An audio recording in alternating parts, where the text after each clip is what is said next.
अस्सलाम वालेकुम। मैं हूं प्रोफेसर अदील अजमत और आज मैं आपको बताने लगा हूं कि कैसे मैं इस चीज को प्रिडिक्ट कर रहा हूं कि जो सीज फायर है this is not going to last long. Unfortunately ये सीज फायर खत्म हो जाएगा कुछ माह में। अब मैं इस चीज को क्यों प्रिडिक्ट कर रहा हूं, बहुत सारे पैटर्न्स हैं जो सामने आ रहे हैं जिसको अगर हम रीड करें, जिसको अगर हम थोड़ा सा डिफेंस एनालिसिस की सोच रखने के बाद देखें कि ये पैटर्न्स कौन से हैं, किस तरीके से चीजें चल रही हैं, तो हमें बखूबी अंदाजा हो जाएगा कि ये तमाम चीजें किस तरफ जा रही हैं, किस जानिब जा रही हैं। देखिए, सबसे पहले तो हम सीज फायर की तरफ आते हैं। सीज फायर हो गया। पाकिस्तान और इंडिया की फोर्सेस जो हैं उन्होंने फिलहाल तमाम जो एक्टिविटी थी, जो मिलिट्री एक्टिविटी थी एक दूसरे मुल्क के खिलाफ, वो रोक दी। लेकिन cease fire means that it's not peace. अभी पीस नहीं है, अमन नहीं हुआ, चीजें सेटल नहीं हुई हैं, सिर्फ और सिर्फ जंग बंदी हुई है।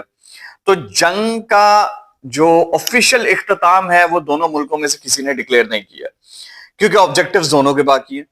पहला, पाकिस्तान का ऑब्जेक्टिव अभी ये बाकी है कि पानी, इंडस वाटर ट्रीटी और कश्मीर का जो सोल्यूशन है वो देखा जाए। इंडिया का ऑब्जेक्टिव तो अब बढ़ गया। इंडिया ने पहले तो टेररिज्म के खिलाफ एक कैंपेन स्टार्ट करने की बात की थी, अब वो उससे बहुत आगे निकल गया। उससे आगे इस तरह निकल गया कि इंडियन फोर्सेस नो, और अब इंडियन अवाम को भी अब पता चल गया कि नुकसान काफी हो गया, नुकसान बहुत हो गया। Now they have got an escalation ladder जिसमें अब वो थोड़ा सा ऊपर चलेगी। नुकसान तो पाकिस्तान एयरफोर्स से इतना कर दिया कि वो इसको एक्सेप्ट भी नहीं कर पा रहे हैं। वो इस वजह से एक्सेप्ट नहीं कर पा रहे क्योंकि it's going to be a huge defeat. वो जो एयर सुपीरियोरिटी को क्लेम करते थे अर्ली 2000s में आफ्टर कारगिल, वो जो डैम्पन हुई थी, जो हर्ट हुई थी आफ्टर बालाकोट स्ट्राइक्स, जो स्विफ्ट रिटॉर्ट हुआ था, वो तो बिल्कुल खत्म हो गई। एयर सुपीरियोरिटी खत्म की हुई, पाकिस्तान की एयर डोमिनेंस जो है वो बैटल फील्ड के ऊपर सर्टिफाई होगी। अच्छा, अब हम आते हैं कि what is going on right now. अभी अगर आप ये देखें कि पाकिस्तान ने अपने जो वफूद हैं वो भेजे हैं दुनिया में, ताकि पाकिस्तान का पॉइंट ऑफ व्यू बहुत अच्छे तरीके से वो दुनिया को बताएं, और यही वो नैरेटिव है जो पाकिस्तान स्प्रेड करना चाह रहा है, जो वॉर से पहले भी पाकिस्तान ने बहुत अच्छे तरीके से किया, और India is taking the lead as well. India भी अब अपने नैरेटिव को दुनिया को प्रोजेक्ट करने के लिए उसने अपने वफूद भेजने शुरू किए हैं। बट द डिफरेंस इज कि पाकिस्तान ने ये काम पहले किया है और नैरेटिव की जंग पहले जीती है। जयशंकर अभी नीदरलैंड्स में है, और नीदरलैंड में क्यों है वो इस वजह से है कि आफ्टर चाइना और अमेरिका, नीदरलैंड्स पाकिस्तान को सबसे बड़े आर्म्स एंड एम्यूनेशंस सप्लाई करता है। आर्म्स एंड एम्यूनेशंस तो नहीं, बेसिकली वो नेवी को स्ट्रेंथन करता है। तो नेवी में फ्रिगेट्स हैं, पेट्रोल बोट्स हैं, they are making them mine hunters हैं, जो माइंस को हंट करती हैं सी में। यूज्ड पाकिस्तान ने वो नीदरलैंड से ली हुई है, तो वहां पे गया, और they are trying to convince these countries क्या पाकिस्तान को आर्म्स एंड एम्यूनेशंस ना दें, पाकिस्तान को आप मिलिट्री हार्डवेयर ना दें। Of course this is going to be difficult. हाँ, ये जरूर है कि इंडिया अगर अपनी जो प्रेशर एक्सर्ट करने की कोशिश करता है इन कंट्रीज को, तो we don't know what's gonna happen. मैं कभी भी ये बात नहीं करूंगा कि इंडिया जो है वो इस सिलसिले में नाकाम होगा, क्योंकि India is a big market. दूसरी कंट्रीज, चाहे वो यूरोपियन कंट्रीज हो, अगर इंडिया अपना इन्फ्लुएंस एक्सर्ट करना चाहे तो वो कर सकता है, नो प्रॉब्लम विद दैट। अगर पाकिस्तान को नीदरलैंड की मार्केट को बंद करने की कोशिश की भी जाती है, अगर यूरोपियन मार्केट को एक्सेस किया भी जाता है बंद करने के लिए, तो पाकिस्तान के लिए कुछ बहुत बड़ा इशू नहीं होगा। टर्की और चाइना दोनों जो नेवल शिप्स हैं वो बहुत अच्छी बिल्ड करते हैं और बहुत अच्छे स्टैंडर्ड की बिल्ड करते हैं। पाकिस्तान के पास हमेशा ये ऑप्शन रहेगा कि वो अपने जो मिलिट्री मशीन्स हैं वो टर्की या चाइना से ले ले।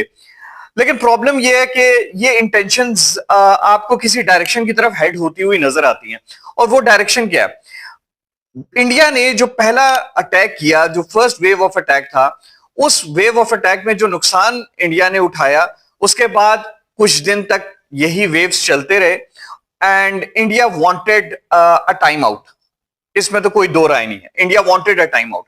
और वो टाइम आउट लेने के बाद, because it was such a knockout punch by Pakistan, इतना बेहतरीन पाकिस्तान ने रिस्पॉन्स दिया कि India was not expecting it. Those countries standing behind India, जिनका मैं अभी नाम नहीं लेता, लेकिन those countries standing behind India, they were not expecting it as well. तो पाकिस्तान का रिस्पॉन्स बहुत स्विफ्ट रहा, बहुत इफेक्टिव रहा। लेकिन India is not through with this yet.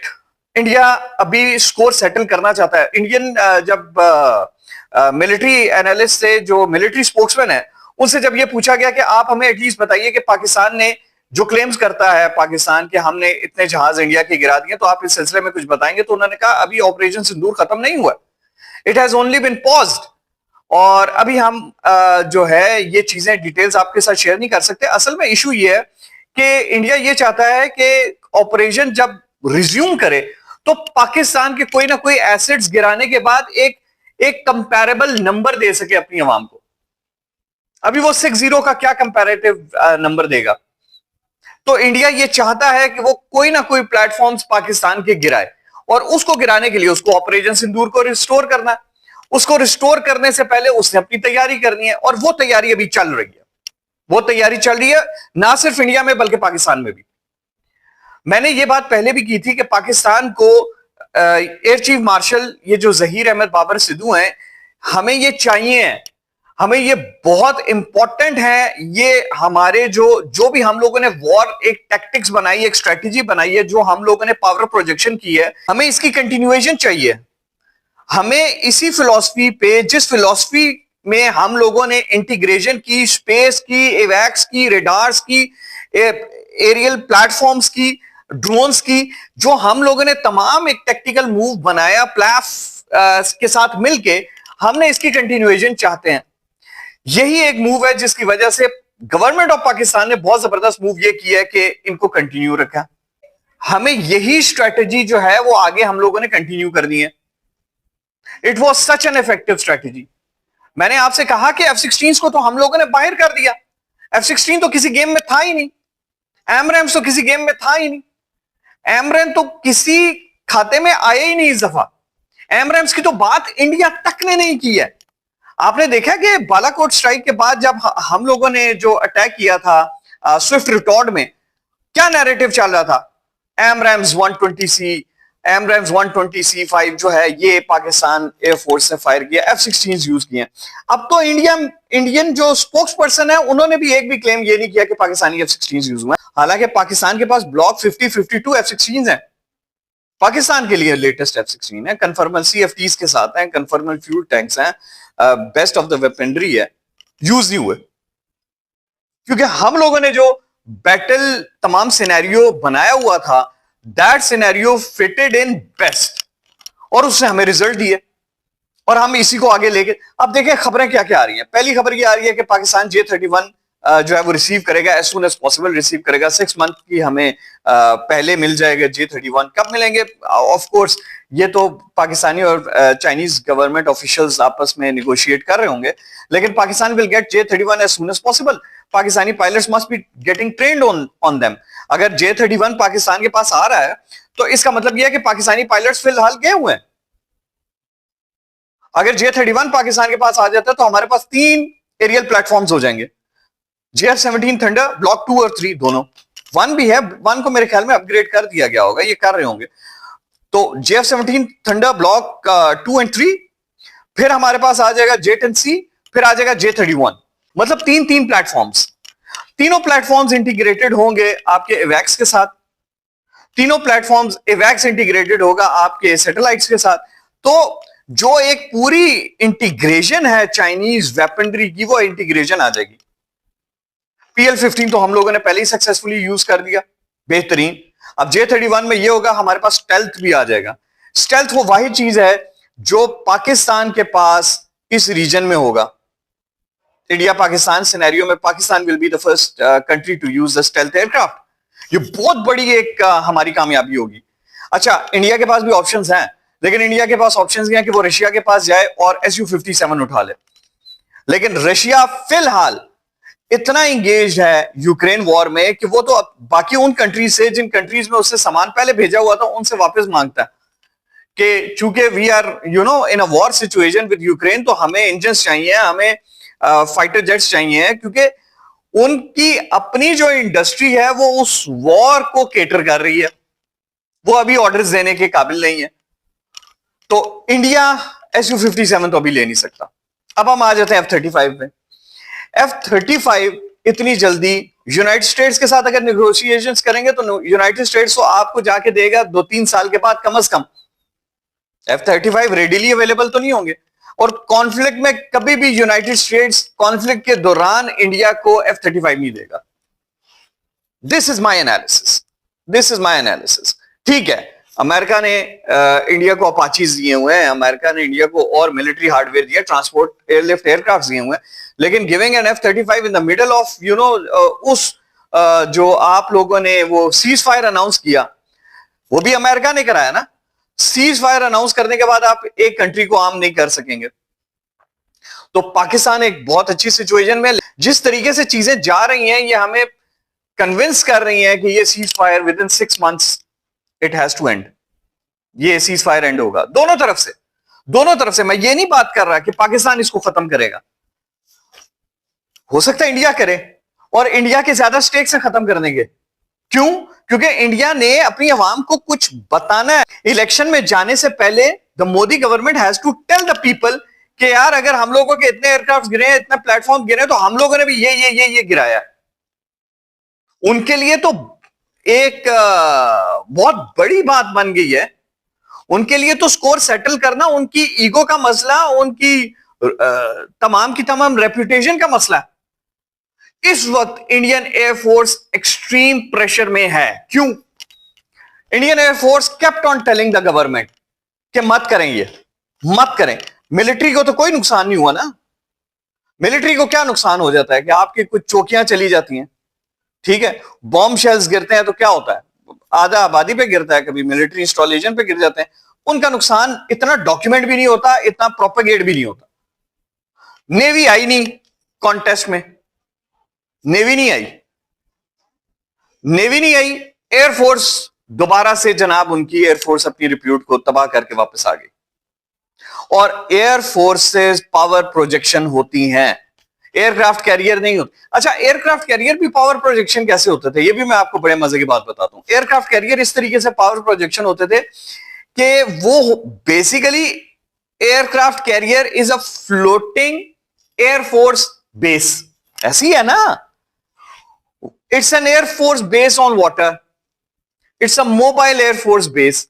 हमेशा एयर पावर एक पावर प्रोजेक्शन देती है, एयर पावर। क्यों? क्योंकि वो स्विफ्ट होती है, वो इफेक्टिव होती है, वो मैक्सिमम रेंज रखती है, वो मैक्सिमम गोल्स को मिनिमम टाइम में जो है वो अचीव कर सकती है। तो एयर पावर, फ्यूचर तो एयर पावर के साथ है। अगर किसी कंट्री की एयर पावर पिट गई है तो इसका मतलब है कि उसकी फोर्स प्रोजेक्शन खत्म हो गई है। फिर वो नंबर्स मैटर नहीं करते कि इसकी आर्मी कितनी है, इसकी नेवी कितनी है, कितने शिप्स हैं। अब air power is the real power.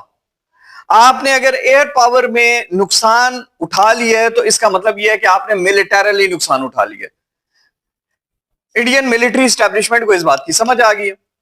उन्होंने 2-3 दिन कॉन्फ्लिक्ट किया, उसके बाद they came to a standstill. और वो कॉन्फ्लिक्ट भी आगे एक्सटेंड इसलिए किया था कि किसी तरीके से कोई वॉर ट्रॉफी मिल जाए इन्हें, कोई एयरक्राफ्ट ये गिरा दें, कोई बड़ा ऑब्जेक्टिव ये अचीव कर लें, ताकि अगर वो सीज फायर में जाए भी तो ये बताएं कि अगर हमारे इतने एयरक्राफ्ट गिरे हैं तो हम लोगों ने ये इनके एयरक्राफ्ट गिराए हैं। लेकिन वॉर ट्रॉफी इन्हें मिली नहीं। जब वॉर ट्रॉफी इन्हें मिली नहीं तो they were like thinking what they are going to do now. वो क्या शो करेंगे अवाम को। इसी वजह से तो जब ये क्वेश्चन बार बार उनसे पूछा जाता है कि बताइए कि आप के कितने एयर एसिड जाया हुए, तो वो कहते हैं कि अभी ऑपरेशन सिंदूर कंटिन्यू कर रहा है, अभी हम इस चीज का जवाब नहीं दे सकते। वंस इट कंक्लूड्स तो हम आपको बताएंगे। इसका मतलब यह है कि ये एयर स्ट्राइक दोबारा करेंगे। एयर स्ट्राइक करें ना करें, करें ना करें, ये कुछ ना कुछ करेंगे। इन्हें डेस्परेटली कोई खुदा न खासा पाकिस्तान का एसेट चाहिए शो करने के लिए, क्योंकि इनका नुकसान अपना बहुत हो चुका। इनका नुकसान इतना हो चुका है कि ये ना उसको एक्सेप्ट करने वाले हैं ना रिजेक्ट करने वाले हैं। रिजेक्ट इसलिए नहीं कर सकते क्योंकि आजकल इंफॉर्मेशन का दौर है, इंफॉर्मेशन कहीं ना कहीं से निकल आती है, पिक्चर्स निकल आती हैं, जैसे निकली हैं, वीडियोस निकल आती हैं। तो कितना छुपाएंगे और कब तक छुपाएंगे? आप ये देखें कि इनके मीडिया ने, चाहे वो कोई भी मीडिया हो, इनके मीडिया ने भी F-16 के यूजेज को रिपोर्ट नहीं किया। देखिए पाकिस्तान को कॉन्फिडेंस लेवल देखिए कि पाकिस्तान ने फ्रंट लाइन एयरक्राफ्ट में F-16 को नहीं भेजा, F-16 को नहीं भेजा। आप देखें कि पाकिस्तान का कॉन्फिडेंस लेवल चेक करें कि इन्होंने अपना वेस्टर्न टॉप फाइटर यूज नहीं किया कॉम्बैट में। इसका मतलब यह नहीं है कि F-16 उस रात उड़ नहीं रहे थे। इसका मतलब यह है कि जो लीड रोल थे, जिन्होंने टेक डाउन करना था दुश्मन के जहाजों को, दे वर ऑल चाइनीज प्लेटफॉर्म्स। वो चाइनीज प्लेटफॉर्म्स थे। एक एमरैम फायर नहीं हुआ, सब PL-15। यह बहुत बड़ी एक बात है कि आपने अपने जो वेस्टर्न टॉप फाइटर है उसको तो अभी आपने पिच ही नहीं किया। आपने रफेल्स PL-15 से गिराए, आपने Su-30 PL-15 से गिराया, आपने MiG-29 उससे गिराया, आपने मिराज 2000 गिराया, एमरैम्स तक तो बात ही नहीं पहुंची। तो ये वो इंपॉर्टेंट चीजें जो आप लोगों को पता होनी चाहिए। मैं इस चीज पे भी बिलीव करता हूं कि ये सिर्फ नीदरलैंड्स तक नहीं जाएंगे, ये बाकी कंट्रीज में भी जाएंगे और मैक्सिमम कोशिश करेंगे बाकी कंट्रीज को परसुएट करने के लिए कि यार आप पाकिस्तान को मिलिट्री हार्डवेयर सेल ना करें। ये शायद ये भी करें कि वहां से उनको प्रेशराइज करने के लिए खुद मिलिट्री हार्डवेयर वहां से लेना शुरू कर दे। मैक्सिमम प्रोपेगेंडा करेंगे, मैक्सिमम मिस इंफॉर्मेशन फैलाएंगे, मैक्सिमम अपने पॉइंट ऑफ व्यू को एस्टेब्लिश करने की कोशिश करेंगे। जो डिफीट इन्हें डिप्लोमेटिक फ्रंट में हुई थी, उस डिफीट को किसी ना किसी तरीके से कंपनसेट करने की कोशिश करेंगे। वंस इन्हें फील हुआ कि यार हम लोगों ने अपना पॉइंट ऑफ व्यू दुनिया को बता दिया, तो दे विल रीस्टार्ट ऑपरेशन सिंदूर। ये ऑपरेशन सिंदूर को रीस्टार्ट करेंगे। वो इस वजह से करेंगे, इन्होंने स्कोर सेटल करना, इनकी ईगोज हर्ट हुई है, इनके प्लेटफॉर्म्स गिरे हुए हैं, इनका नुकसान हुआ है। इसी नुकसान की वजह से मुझे यकीन है कि ये काम करेंगे। एयरफोर्स और आर्मी चीफ को फिलहाल अपने अफेयर्स में रखने का मतलब भी यह है कि इन्हें भी पता है कि operation Sindoor will restart, reignite. तो हमें क्या चाहिए? हमें पॉलिसीज का तसलसल चाहिए। हमें जो हम लोगों ने स्ट्रैटेजी एक बनाई थी, so we need the same people at the helm of the affairs, जिन्होंने बहुत सक्सेसफुली उस स्ट्रैटेजी को इन्फोर्स किया था, उस स्ट्रैटेजी को अपनाया था। हमें वही बंदे चाहिए, हमें वही लोग चाहिए, वही लीडर्स चाहिए। तो पाकिस्तान ऑल्सो नोज कि ऑपरेशन सिंदूर जो है ये चलेगा, और पाकिस्तान ने भी अभी अपने ऑब्जेक्टिव्स को मीट करना है। एक चीज याद रखें, repulsing Indian offensive was one part of the plan. ये तो एक पार्ट था। हमारी इंडस वाटर ट्रीटी हम लोगों ने जो है, ये हमारे लिए लाइफ एंड डेथ का मसला, ये हमारे लिए बहुत सीरियस किस्म का मसला। I want to tell the world, मैं हर वीडियो में ये कहता रहता हूं, मैं अभी भी कहूंगा, Pakistan Muslims are peace loving people. इस्लाम तो है ही अमन का दीन। मुसलमान अमन की बात करता, मैक्सिमम लड़ाई में नहीं आता, लेकिन जब लड़ाई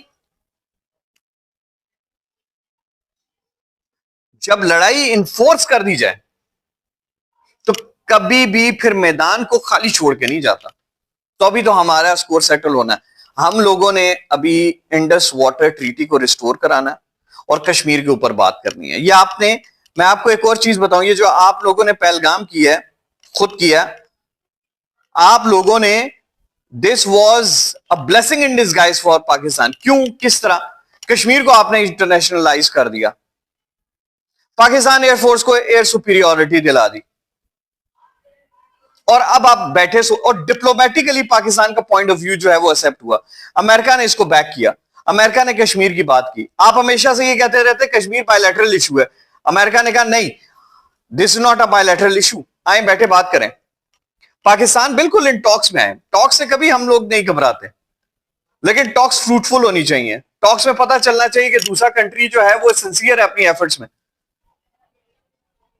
देखिए पाकिस्तान ने बड़ा एक कड़वा फैसला करना है, और वो फैसला हमारा बड़ा रिजिड होगा। ये इंडियंस को समझ लेना चाहिए कि हमारी पीस की ऑफर्स को, हमारी पीस की बात को बिल्कुल from the point of weakness ना लिया जाए। पानी सर्वाइवल की जंग है, पानी पे आप इस तरीके से पॉलिटिक्स करेंगे तो आपको नुकसान होगा, आपको नुकसान होगा, आपको बिल्कुल नुकसान होगा। So do keep this thing in mind. तो पाकिस्तान को चाहिए अपने गनशिप हेलीकॉप्टर्स को देखें, मैंने इस पे वीडियो की है, J-31 पाकिस्तान का था, उसको फौरन इंटीग्रेट करें। तो this message should be loud and clear. वो ये कि हमारे जब तक ये ऑब्जेक्टिव क्लियर नहीं होगा कि हमें हमारा पानी ना मिले उतना जितना हमारा राइट है, ऑपरेशन फिर हमारी तरफ से भी खत्म नहीं हुआ। ये आप दुनिया को बताते हो ना कि ऑपरेशन सिंदूर जो है ये खत्म नहीं हुआ, हम भी कहते हैं जब तक पानी हमें नहीं मिलेगा हमारा ऑपरेशन भी खत्म नहीं हुआ, फिर हमारा भी खत्म नहीं हुआ। हम भी आपको फिर अब वो रिस्पॉन्स देंगे। मैं फिर पाकिस्तान से ये कहूंगा भी कि इस दफा जो हम लोगों ने बहुत अपना हाथ खींच के रखा था, अगर इंडिया दोबारा से इस ऑपरेशन को लॉन्च करता तो फिर जवाब ऐसा दीजिए कि वो आइंदा हिम्मत भी ना करे सोचने की भी कि हम कोई ऐसा ऑपरेशन लॉन्च करें। हमने बहुत अच्छा जवाब दिया, बहुत अच्छा जवाब दिया, मगर if you think that India is reinforcing तो फिर हम इन्हें वहां पे हिट करें और अपने कुछ स्टैंडर्ड्स को ना जरा सा चेंज करें। स्टैंडर्ड्स को ये चेंज करें कि अगर हम लोगों ने मिलिट्री टारगेट्स को बड़ा हाथ रोक के हमने हिट किया था, तो वो जो अगर हाथ रोका हुआ था, अगर हमने कंस्ट्रेंट शो की हुई थी, then that constraint should be lifted off. It has to be a message to the Indian government that you just can not do these things and get away with that.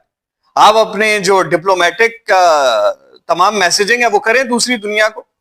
आप बताएं कि इस वक्त aggressor India है, इस वक्त भी जब सीज फायर हुआ एग्रेसर इंडिया। क्यों एग्रेसर इंडिया? क्योंकि इस वक्त जब हम बात कर रहे हैं हमारा पानी अभी तक रोका हुआ है, हमारा पानी अभी तक रोका हुआ है। ठीक है, वो ज्यादा अरसे तक रोक नहीं सकते हैं, लेकिन उनका प्लान क्या? उनका प्लान पानी को डाइवर्ट करना। और पाकिस्तान ने बिल्कुल भी ये जो निगोशिएशंस हैं, निगोशिएशंस फ्रूटफुल होती हैं, आपको दिखता है कि फ्रूटफुल होती है तो गो फॉर निगोशिएशंस। आपको दिखता है कि निगोशिएशन सिर्फ वेस्टेज ऑफ टाइम है, जिस तरीके से इंडिया जो है वो निगोशिएशंस करते करते अपने डैम बना लेता था, do not go for negotiation, go for air strike. हम कभी भी एडवोकेट नहीं करते मिलिट्री एक्शन को, हम एडवोकेट नहीं करते, लेकिन अगर वक्त आपके हाथ से निकल गया, अगर उन्होंने कोई ऐसा इंफ्रास्ट्रक्चर डेवलप कर दिया, आपको भी पता है जब फिर आप आईसीजे में जाते हैं, कोर्ट ऑफ जस्टिस में जाते हैं, तो कहीं ना कहीं जब स्ट्रक्चर्स बन चुके होते हैं तो हमेशा पाकिस्तान को प्रॉब्लम्स होती हैं, ये हमें पता है। आप हिस्ट्री पढ़ के देख लीजिए।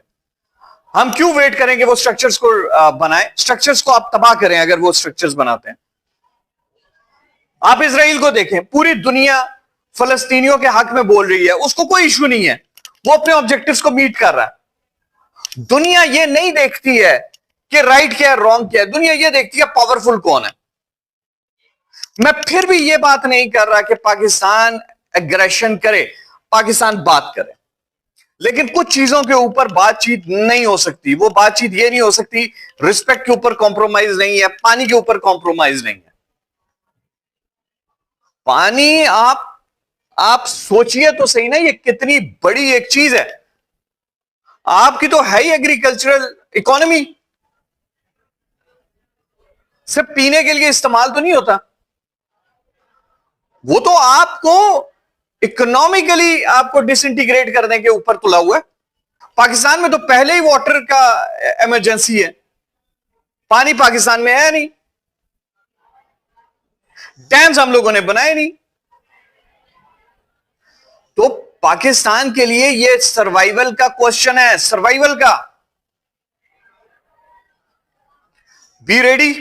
आपका एनिमी अपने एसेट्स को रीइंफोर्स कर रहा है, स्ट्रेटेजी रीडिजाइन कर रहा है, एंड इट वांट्स कि उसके हाथ में भी कोई वॉर ट्रॉफी आए ताकि वो पब्लिकली ये तो बता सके कि उसके कितने प्लेटफॉर्म्स गिरे, उसका कितना नुकसान हुआ। अभी उसके पास कुछ नहीं है बताने को पाकिस्तान में क्या क्या प्रॉब्लम्स हुई हैं, क्योंकि वो अपने ऑब्जेक्टिव्स को मीट नहीं कर सका।